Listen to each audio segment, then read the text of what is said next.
मोदी जी की सोच ये है कि नाले में से गैस निकल जाएगी और चाय बना ली जाएगी। किसकी भक्ति कर रहे हैं और इसके क्या परिणाम है अभी है। नरेंद्र मोदी जी भारतीय जनता पार्टी शिक्षा के खिलाफ है। एक विद्यालय में बेटियों को निवस्त्र किया गया था, 110 बेटियों को। लेकिन साहब कैसे देख रहे हैं, अब शिक्षा के मंदिर में भी भेदभाव होने लगा। भारतीय जनता पार्टी ने आगे सबसे पहले शिक्षा पर हमला किया है।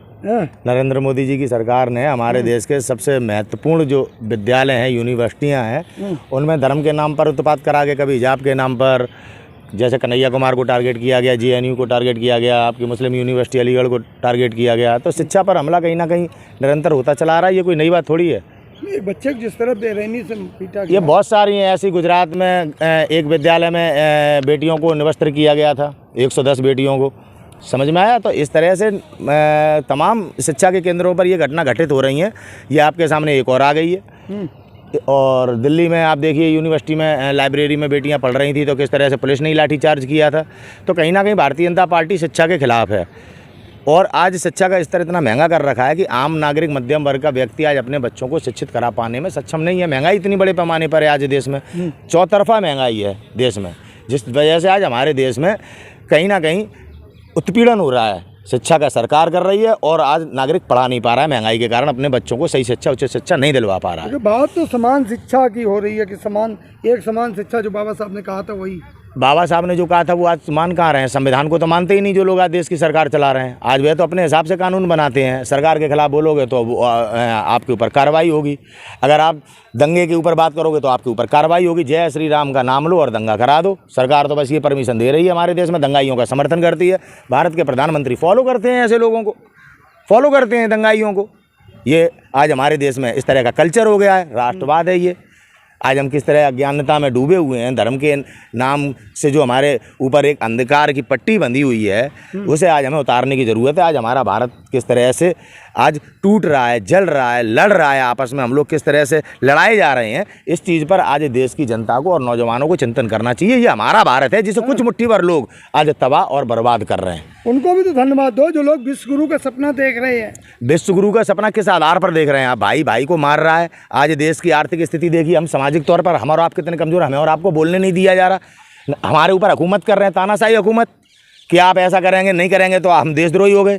किस तरह का कल्चर आज भारतीय जनता पार्टी ने देश में ला दिया है, उसे आप लोगों को अपने दृष्टिकोण में लाना चाहिए। अब नूह मेवात देख लीजिए आप। मेवात में क्या हो रहा है, किस तरह से धर्म के नाम पर यात्रा निकालते हैं, दंगे करते हैं। इन लोगों को पहचानो कौन लोग हैं। ये धर्म की यात्रा निकालते हैं जहाँ पे हत्या होती है, पर मुसलमानों को प्रताड़ित किया जाता है। ये आज पहला इंसिडेंस नहीं है। जब बजरंग दल ने या RSS ने अपनी कोई भी यात्रा निकाली है तो वहाँ हत्या हुई है और दंगा कराया गया है। ये कब से होता चला आ रहा है। हम कब समझेंगे कि ये राजनीतिक दल वोट बैंक की राजनीति कर रहा है, हमें और आपको उजाड़ रहा है। सत्ता पर जब से बैठे हैं तब से आज देश में किस तरह की परिस्थितियां हो गई हैं। नौजवान बेरोजगार है। आज देखिए 12 लाख से ज़्यादा लोग देश छोड़ के जा चुके हैं। आर्थिक तौर पे आज हम कितने कमज़ोर हैं। ये सब चीज़ों को देखने की, समझने की आज नौजवान को ज़रूरत है। हमारे भारत को किस ओर ले जाना चाहिए था और आज किस ओर ले जाया जा रहा है। ये आपकी गलत सोच है। अभी मोदी जी गए थे अफ्रीका, वहाँ कितनी जोर शोर से स्वागत हुआ। देखिए इवेंट है ये। नरेंद्र मोदी जी जहाँ जाते हैं, अपने द्वारा उनके उद्योगपति हैं सेठ जी, वो एक इवेंट तैयार करते हैं। उसे देखकर टीवी पर हमें बताया जाता है कि मोदी जी महान हैं। समझे, महान महात्मा गांधी जी हैं। जो भी आता है पहले चरण वंदना करने जाता है। किसी को प्रेस नहीं करना पड़ता कि आप गांधी जी के पास जाइए, ठीक है। और ये वो लोग हैं जो गांधी जी का निरंतर अपमान करते हैं, जिन गांधी जी का 123 देश मान सम्मान स्वाभिमान करते हैं। अरे मोदी जी ने भी नाम लिया था गांधी जी का भाषण में अफ्रीका में। वो तो गोडसे को, उनके हत्यारे की पूजा करते हैं, मंदिर बनवाना चाहते हैं। किस तरह से आप जनता को भ्रमित करना चाहते हैं। ये इन लोगों का दोगलापन है। अवसरवादी लोग हैं, अवसरवादी लोग हैं। जब देखते हैं कि आज गांधी की ज़रूरत है तो गांधी जी को पिताजी बना लेते हैं और जनता के सामने गोडसे महान, सावरकर महान करते हैं। इस तरह का चरित्र हमारे देश की जनता को समझना चाहिए। ये देश का सवाल है। हमने चुना था देश का प्रधानमंत्री ने कहा था सबका साथ, सबका विकास, सबका विश्वास। आज प्रधानमंत्री सबको लड़ा रहे हैं। जाट को गुर्जर से लड़ा रहे हैं, राजपूत को दलितों से लड़ा रहे हैं, हिंदू और मुसलमान कर रहे हैं। आज हमारे देश में किस तरह की परिस्थितियां कर दी हैं। ये है क्या सबका साथ, सबका विकास, सबका विश्वास। आज देखो किस तरह से एक संगठन हमारे देश पर हुकूमत उस तरह से करना चाहता है जिस तरह से तानाशाह करते थे हमने और आपने जिन्हें चुना। वो आज हमारे आपके अधिकार छीनना चाहते हैं। हमें वोट नहीं डालने दिया जा रहा हमारे देश में नागरिक को। आज मुसलमान नहीं डाल पा रहा है, कल दलित नहीं डाल पाएगा, परसों हम नहीं डाल पाएंगे। तो इस को हमें रोकना पड़ेगा। और ये हम देश के नौजवानों की जिम्मेदारी है। हमारे पूर्वजों ने बलिदान दिया है, तब हमें ये अधिकार मिला है, मुफ्त में नहीं दिया किसी ने। तो इस अधिकार की रक्षा करना हमारी और आपकी देशवासियों की नैतिक जिम्मेदारी है। जो हमें लड़ा रहे हैं वो इसी का लाभ उठाकर आज हमारा देश नीलाम कर रहे हैं। आज उद्योगपति मौज ले रहे हैं, देश की अर्थव्यवस्था गड्ढे में है। आपको समझना पड़ेगा कि हमसे और आपसे टैक्स लिया जा रहा है। उद्योगपति के बच्चे क्लब में अपनी रात बिताते हैं, हमारे और आपके बच्चों पर चद्दर ओढ़ने को नहीं है, हमारे और आपके घर में कूलर पंखा नहीं है। किस तरह से हम और आप कष्टों से जीवन व्यतीत कर रहे हैं। आटे पे टैक्स हम दे रहे हैं, हर तेल पे टैक्स हम दे रहे हैं, दूध पे टैक्स हम दे रहे हैं, नमक पे टैक्स देने लग गए। आज ये स्तर हो गया। ये राष्ट्रवाद है। 70 साल हमारे देश में शासन किया कांग्रेसियों ने, नमक पे टैक्स तो नहीं लगा है, दूध पे टैक्स तो नहीं चल रहा था। आज खाने पीने की चीज़ों पर ये चिंता का विषय है और इससे हम सबको लड़ना है। टैक्स सब पर लग रहा है। आज अंधभक्त हैं, किसकी भक्ति कर रहे हैं और इसके क्या परिणाम है। अगर डरोगे तो निश्चित रूप से खत्म हो जाएंगे हम लोग। अफ्रीका में 5 ट्रिलियन इकोनॉमी की बात की है। देखिए, बात नरेंद्र मोदी जी इकोनॉमी की बहुत पहले से कर रहे हैं। उन्हें कुछ आता भी है नरेंद्र मोदी जी को। उन्होंने तो नोटबंदी में आपको क्या सपने दिखाए थे, लेकिन देश के पढ़े लिखे लोगों ने बोला था कि इस नोटबंदी से देश की आर्थिक तौर पर कमर टूट जाएगी, रीढ़ की हड्डी टूट जाएगी। हुआ ना वही किसी ने माना। जब आज 2000 का नोट बंद हो गया, असफलता का प्रमाण है ये। इसमें कितना खर्चा हुआ, कितने लोगों की जान गई।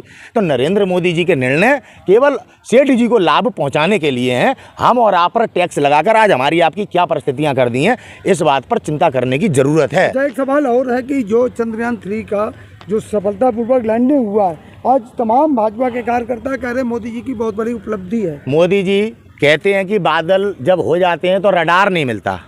ऐसा व्यक्ति चांद पे पहुंच जाएगा जिसकी सोच ये हो कि आसमान में अगर बादल हो तो रडार एक्टिवेट नहीं है, हम रडार में नहीं आएंगे, आप चांद पे पहुंच जाएंगे। आप बताओ। तो मोदी जी की सोच ये है कि नाले में से गैस निकल जाएगी और चाय बना ली जाएगी। ऐसा व्यक्ति चांद पर पहुंच जाएगा। ये हमारे देश के वैज्ञानिकों की सफलता है। जिस वैज्ञानिकों ने हमारे देश का नाम विश्व में गौरवान्वित किया है। पृथ्वी से लेकर चंद्रमा तक हमारा तिरंगा लहरा रहा है। ये देश के लिए बहुत बड़ी उपलब्धि है। नरेंद्र मोदी जी के शासन में ये उपलब्धि हमने हासिल की। बस उनका इतना ही इसमें सहयोग है। समझ में आया। आप उनकी दुर्बलता देखिए। आप विदेश में हैं, चंद्रयान उतरने वाला है, किस तरीके से उनके फोटो लगाए जा रहे हैं। आप देखिए, संसद भवन का उद्घाटन राष्ट्रपति को नहीं करने दिया। और वैज्ञानिकों की कामयाबी पर हमारे वैज्ञानिक भाषण नहीं दे सकते। इसारो के अध्यक्ष जी को पहले बोलना चाहिए था। जिन वैज्ञानिकों ने इस कार्य में अपनी अहम भूमिका निभाई, उनके संवाद देश की जनता के सामने आने चाहिए थे।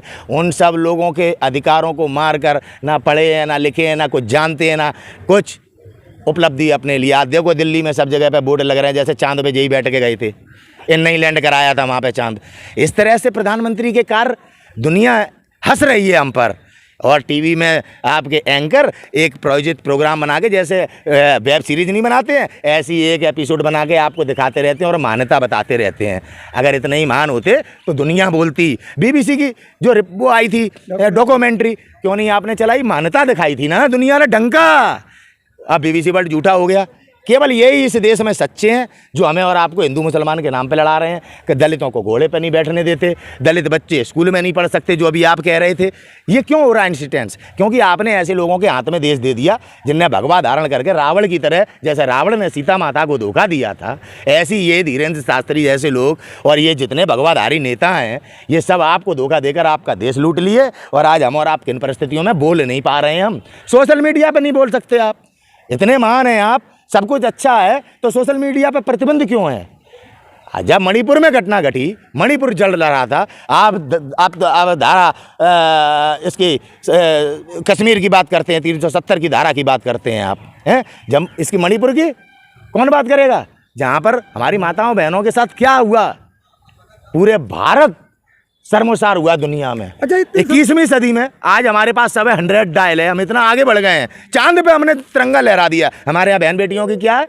एक भारतीय जनता पार्टी का कोई नेता बोला, स्मृति ईरानी जी बड़ी बड़ी बात करती हैं संसद में, राहुल गांधी जी पर अनावश्यक टिप्पणी करती हैं, पूरा देश देखता है। जब दिल्ली में 1 जनवरी को एक लड़की को 9 किलोमीटर खसेड़ा गया, स्मृति ईरानी का बयान नहीं आया, भाजपा के नेताओं ने खसेड़ा था और वो लड़की मर गई। अच्छा, आप मणिपुर में जब बेटियों के साथ ये हुआ, गृह मंत्री वहाँ गए थे, बैठक करके आए, क्यों नहीं बताया?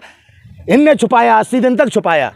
जब एक वीडियो क्लिप सामने आई तब इनका प्रोपगंडा सच सामने आया। ये है इनका धर्म, ये इनकी असलियत। अच्छा सेंगर साहब, आप कह रहे हो तमाम आपने कमियां बता दी, सच बताया या कमियां बताई? फिर भी जनता ये कह रही कि मोदी जी दोबारा आएंगे 24 कौन में। जनता कह रहा है? कौन जनता? कोई जनता ने नहीं कहा। आप तो नरेंद्र मोदी जी ने, आप देखिए, कहते हैं संसद चुन के पहुंचते हैं, उन्होंने लाल किले से कि हम आ रहे हैं।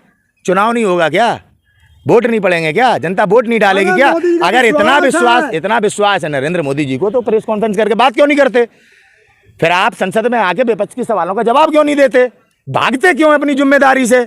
पंडित नेहरू जी पे टिप्पणी करते हैं आप। नेहरू जी ने तो तब देश संभाला था, तब इस देश पे फूटी कौड़ी नहीं थी, वहां से इतना बड़ा देश खड़ा कर दिया। तो मैं तो वो देश दिया था जो दुनिया के सामने आंख से आंख मिलाकर बात कर रहा था। आपने क्या करा? क्या करा आपने? और आज आप क्या कह रहे हैं कि हम आ रहे हैं 24 में दोबारा? किस आधार पर? ऐसे बेवकूफ बनेगा क्या देश? मैं देशवासियों से पूछना चाहता हूँ, ये ज्योतिषी हैं, इन्हें मालूम है क्या मैं और आप वोट कहाँ करेंगे?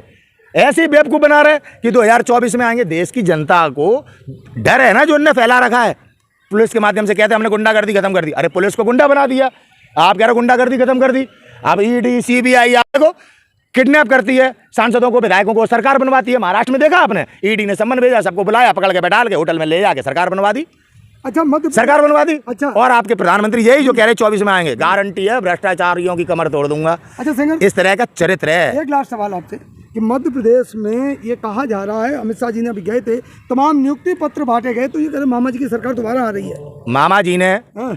20 साल में जब मध्य प्रदेश का कुछ नहीं कर पाया, 20 साल अगर आप एक रिक्शे वाले को एक प्रदेश चलाने को दे दोगे ना, तो वो भारत का सबसे बेहतर प्रदेश बना देगा। ये एक सच है।